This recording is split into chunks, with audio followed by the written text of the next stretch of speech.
Hello everyone, this is Swati Agrawal. Today we are going to read Lost Spring for class 12 students.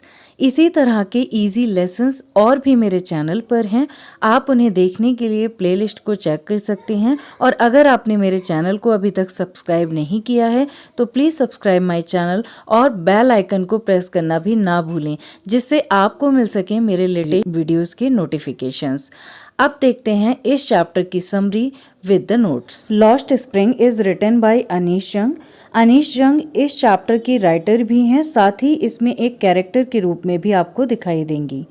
Anish जंग एक writer हैं जो कि short story लिखने के लिए फेमस हैं, जर्नलिस्ट भी हैं और ऑथर हैं।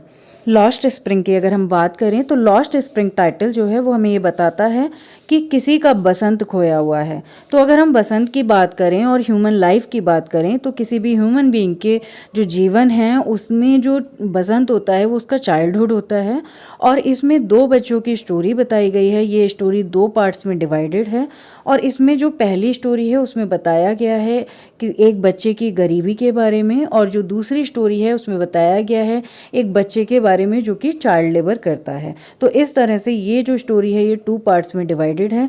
आज हम इसका फर्स्ट पार्ट पढ़ने वाले हैं जो कि है sometimes I found rupee in the garbage. कहानी है साहिब आलम की, जो कि एक रैग पिकर है, यानी एक कूड़ा बीनने वाला बच्चा है। ये अनीश जंग के घर के पास कूड़ा बीनने के लिए आता है। अनीश जंग इस बच्चे को नोटिस करती हैं और फिर जानती हैं इसकी लाइफ के बारे में। अगर हम साहिब आलम की फैमिली के बारे में बात करें और रैग पिकर्स की फैमिलीज के बारे में बात करें तो इस चैप्टर में बताया गया है कि ये जो रैग पिकर्स हैं ये आए हैं ढाका से, बांग्लादेश के ढाका से 1971 में, क्योंकि वहाँ पर जो इनके खेत थे, काफ़ी सारी फील्ड्स थी, लेकिन वहाँ पर एक तूफान आया जिसमें इनका सब कुछ नष्ट हो गया और तब ये अपनी जीविका कमाने के लिए भारत में आए और भारत के दिल्ली शहर में आए। और दिल्ली का जो आउटर है वो सीमापुरी के नाम से जाना जाता है और वहाँ पर ये फैमिलीज रहती हैं। वहाँ पर ना केवल साहिब आलम की फैमिली बल्कि 10,000 से ज़्यादा रैग पिकर्स की फैमिलीज रहती हैं। और यहाँ पर इसमें बताया गया है साहिब आलम के बारे में कि वो कैसे रोज़ कचरा बीनने के लिए आता है और कैसे अनीश जंग से उसका कन्वर्सेशन होता है। तो क्या बात होती है अब हम उसको बताएंगे। अनीश जंग रोज़ उस बच्चे को देखती हैं कूड़ा बीनते हुए और कई बार उसको देखने के बाद एक सुबह को वो उसके पास जाती हैं और उससे पूछती हैं कि वो ये कूड़ा क्यों बीनता है। इसको छोड़ने के लिए वो उससे कहती हैं और कहती है कि तुमको स्कूल जाना चाहिए, तुम्हारी एज है स्कूल में पढ़ने की और तुमको ये सब काम छोड़ देना चाहिए। लेकिन साहिब आलम उनको बताता है कि ये जो मैं काम कर रहा हूँ इस काम को करने के अलावा मेरे पास और कोई साधन नहीं है और इसी काम को करने की वजह से ही हमारी लाइफ चल रही है, हम लोग खा पा रहे हैं। लेकिन जो राइटर होती हैं, राइटर कहती हैं कि नहीं तुमको स्कूल जाना चाहिए। तो साहिब आलम उनको बताते हैं कि मेरे घर के आसपास कोई स्कूल नहीं है और अगर वहाँ पर कोई स्कूल होता तो मैं ज़रूर जाता। तो अनीश जंग उसको बोलती है कि ठीक है मैं एक स्कूल खोलूँगी और तब तुम स्कूल आओगे। तब साहिब आलम बोलते हैं कि हाँ अगर आप स्कूल खोलोगे तो मैं ज़रूर आऊँगा। और अनीश जंग इसके साथ चली जाती हैं। थोड़े दिन बाद फिर से अनीश जंग उस बच्चे को मिलती हैं और जैसे ही अनीश जंग उस बच्चे को मिलती हैं तो उनसे वो पूछता है कि आपने मुझसे कहा था कि आप एक स्कूल खोलोगे, क्या आपने वो स्कूल खोल दिया है। और तब अनीश जंग को याद आता है अपना वो प्रॉमिस जो कि उन्होंने साहिब आलम से किया था और उनको बुरा भी लगता है ये सोच करके कि उन्होंने ये बात मजाक में कही थी, लेकिन साहिब आलम उस चीज़ को कितना सीरियसली ले रहा है।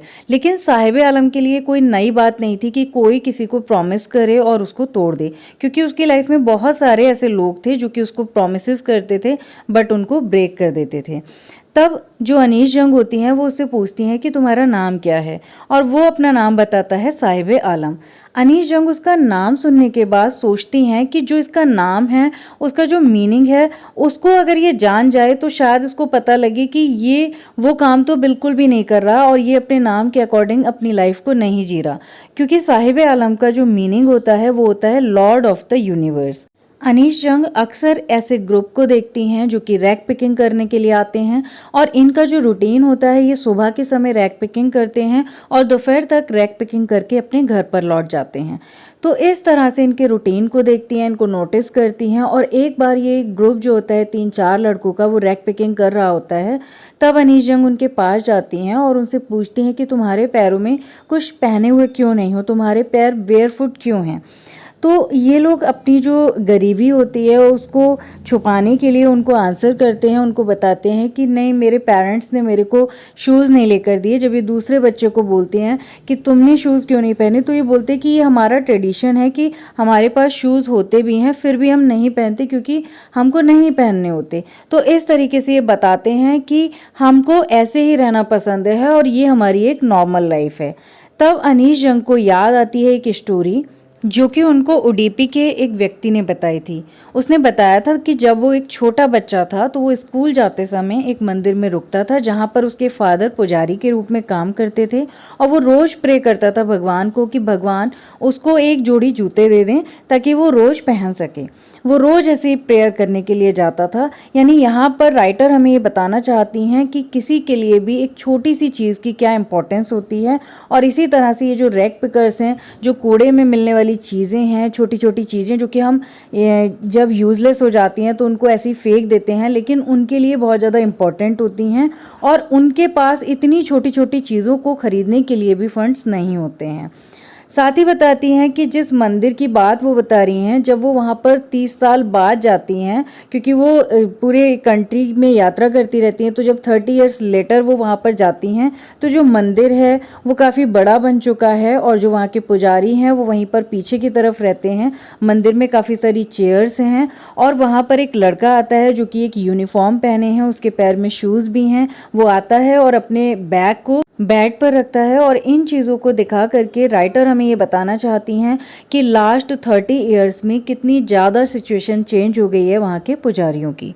राइटर हमें बताती हैं इसमें उस जगह के बारे में जहाँ पर ये लोग रहते हैं, यानी सीमापुरी के बारे में।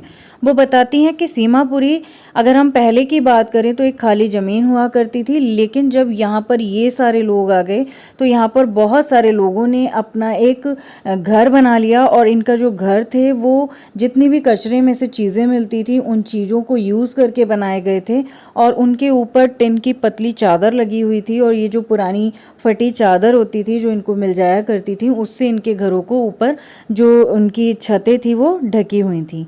और ये बताते हैं कि एक ग्रुप जो कि फटे साड़ियाँ पहने था, उनसे जब अनीश जंग ने बात की कि वो यहाँ पर कैसे आए, किन परिस्थितियों में आए और वो क्या काम करते हैं, तो उन्होंने ये बताया कि उनकी जो फसल थी, उनके जो घर थे वो एक स्टॉर्म में बर्बाद हो गए थे और इसीलिए अपनी लाइफ को चलाने के लिए वो यहाँ आने के लिए मजबूर हुए। और यहाँ आने के बाद वो रैक पिकिंग करते हैं, यानी उनका मेन जो काम है वो कचरा बीनने का है और कचरा जो होता है वो उनके लिए सोने की तरह है, क्योंकि कई बार उनको इस कचरे के डंप में बहुत अच्छी चीज़ें मिल जाती हैं जो कि उनके लिए बहुत यूज़फुल होती हैं और जिनको सेल करके वो अपना भोजन अर्न करते हैं। सीमापुरी में रहने वाले लोग बहुत ही अनहेल्दी कंडीशंस में रहते हैं, स्टिल वो लोग बहुत ज़्यादा सेटिस्फाइड फील करते हैं क्योंकि वो लोग जो भी अर्न करते हैं, खाते हैं और रात में सो जाते हैं। ये लोग माइग्रेट भी करते हैं अगर इनको लगता है कि यहाँ पर इनका जो अर्निंग्स है वो नहीं हो रही हैं, रैक पैकिंग ठीक से नहीं हो रही है, तो ये अपना माइग्रेशन भी करते हैं और घर को वहीं बसा लेते हैं। जो साहिबे आलम हैं वो एक बार लेखक को बताते हैं कि जो उनको डंप में जब वो चीज़ों को ढूंढते हैं तो कई बार उन्हें 1 रुपये मिल जाता है, कई बार 10 रुपीज़ भी मिल जाते हैं और कई बार चांदी के सिक्के को ढूंढने के लिए भी वो एफर्ट्स करते हैं। यानी उनको लगता है कि कई बार कुछ इंपॉर्टेंट चीज़ें भी उनको कचरे में मिल सकती हैं। अनीश जंग ने एक बार नोटिस किया कि साहिबे आलम एक क्लब के बाहर टेनिस खेलते हुए 2 लोगों को देख रहा है, लेकिन जब टेनिस कोर्ट बंद हो गया, जब वो क्लब बंद हो गया तो उसने वहां जाने की इच्छा जताई और गार्ड ने उसको झूलने के लिए परमिशन दे दी। तब वो वहां पर गया, यानी ये हमें शो करता है कि साहिबे आलम को टेनिस खेलना पसंद था। और एक बार जब अनीश जंग ने उसको देखा तो उसके पैरों में शूज़ थे जो कि टेनिस शूज़ थे और अनीश जंग को ऐसा लग रहा था कि ये टेनिस शूज़ उसको शायद किसी ने दिए हैं क्योंकि वो न्यू लग रहे थे। लेकिन जो साहिबे आलम कपड़े पहने हुए थे उनके कपड़ों से वो कहीं भी मैच नहीं कर रहे थे, क्योंकि कपड़े बहुत ही ज़्यादा फेडेड थे, बहुत ही ज़्यादा बेकार थे और शूज़ उनको नए दिखाई दे रहे थे। और तब अनीश जंग को लगता है कि किसी अच्छे लोगों ने इसको ये शूज़ गिफ्ट किए हैं, जबकि एक्चुअल में जो साहिब आलम था उसको वो शूज़ मिले थे कचरे में, जो कि एक अमीर लड़के द्वारा फेंक दिए गए थे क्योंकि उसमें एक होल हो गया था। लेकिन स्टिल वो बहुत ही ज़्यादा प्रीशियस थे साहिब आलम के लिए, क्योंकि उसके पास सेम जो पेयर होता है शूज़ का वो बिल्कुल था ही नहीं, और लेकिन अब उसको वो मिल चुका था और इसीलिए वो उसको पहन करके बहुत खुश था। अनीश जंग ने एक और विंटर्स की मॉर्निंग में देखा कि एक मिल्क पार्लर पर जो साहिब आलम है वो जा रहा है और उसके हाथ में एक स्टील का कंटेनर है। अनीश जंग ने सरप्राइजिंगली उससे पूछा कि वो ये कहाँ लेकर के जा रहा है, तो उसने बताया कि उसको एक चाय की दुकान पर नौकरी मिल गई है, जहाँ पर उसे 800 रुपीज़ मंथली मिलता है और साथ में उसको 3 टाइम का खाना मिलता है। तब अनीश जंग को लगता है कि शायद अब इनकी कंडीशंस बेटर हो गई हैं और साहिब आलम अब खुश है। लेकिन साहिब आलम को देखकर उन्हें लगा कि वो रिस्पॉन्सिबिलिटीज़ के तले दब चुका है और वो खुश नहीं है, क्योंकि इससे पहले हालांकि वो रैग पिकिंग करता था और अपने बैग को उठा करके नंगे पैरों से इधर उधर घूमता था, लेकिन वो उसमें इसलिए खुश था क्योंकि वो अपनी मर्जी का मालिक था। जब भी वो करना चाहता था रैग पिकिंग तो करता था, फिर अपने घर चला जाता था। लेकिन यहाँ पर उसको जो उसके मालिक हैं, ओनर हैं, उनकी बात माननी होती है। और इसी के साथ खत्म होती है ये स्टोरी। आई होप कि ये स्टोरी आपको समझ आई हो। इसका सेकेंड पार्ट भी मैं जल्दी ही अपलोड करूँगी। इसके लिए मुझे चाहिए आपके लाइक्स और थैंक्स। आप अपने कमेंट्स को शेयर करना ना भूलें।